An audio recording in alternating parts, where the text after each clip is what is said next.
buy straddles if a large price move is expected. You lose if the price does not move, so you want to be able to take your profits quick before they vanish.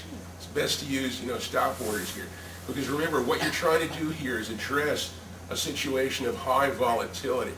And that means that your straddle could go into the black and become highly profitable. An hour later, that profit could have vanished. So unless you're somebody that spends the whole day staring at your computer screen and following the market, you probably want to put in some orders so that your broker will automatically close the straddle when it gets to some preset profit point. You want to look again for a lot of volatility, and there's a lot of ways to do this. There's a long list of technical indicators of volatility. You can look at Bollinger Bands, how broad are they, at things like average true range, candlestick charts, various volatility statistics, or very simply you can just look at a chart and say, this is volatile, it is. You can usually tell just by looking at something. Straddles are popular, but they can be very dangerous just before earnings releases. It's probably one of the most popular and common ideas in the options markets is people say, okay, a company's about to release significant earnings report, let's go buy a straddle. But so many people have got that same idea that what tends to happen is that all the option prices for those stocks tend to go up right before the earnings announcements. That's both calls and puts. They'll get very expensive, and that means that you have to spend a lot of money getting the straddle. And then as soon as the earnings announcement comes out and everybody knows what's happening, then the prices of all the options, both the puts and the calls, will come down. So you can get badly burned by doing that. What you want to do if you're buying in anticipation of an earnings announcement is go in like a week before, 3 to 5 days before the earnings announcement. At that point, you can get the options at a relatively cheap price. Your straddle is inexpensive, so you can really exploit that.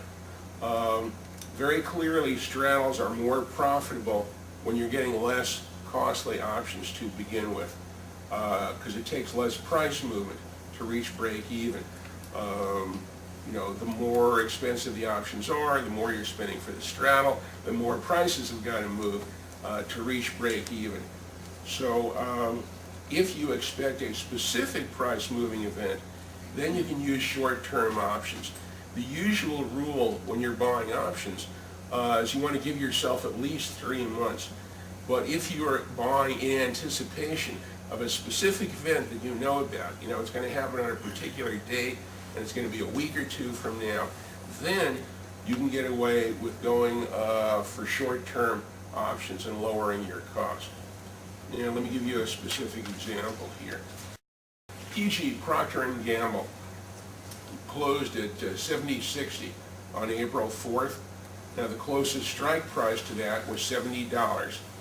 And if you look at the July 2008 $70 call, that was asking $310, and the $70 put was asking $265. So what the straddle is going to cost you is $310 plus $265, or $575 for the straddle. You have your 2 break-even points, remember. One break-even is going to be at $75.75, and that's the $70 strike price plus the $575 you're spending to buy the straddle. Or you have the lower strike price, $64.25, which is $70 strike price minus the price of the straddle. So you're going to break even with an 8.2% move either up or down in the price.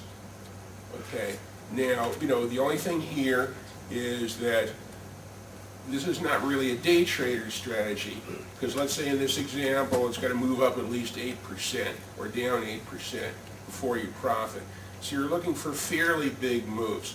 A little swiggle up or down 1 or 2% is, not going to make you any money with straddles. In fact, there's even another strategy that I decided not to talk about today called a strangle, which is very similar, but that requires even bigger moves up or down.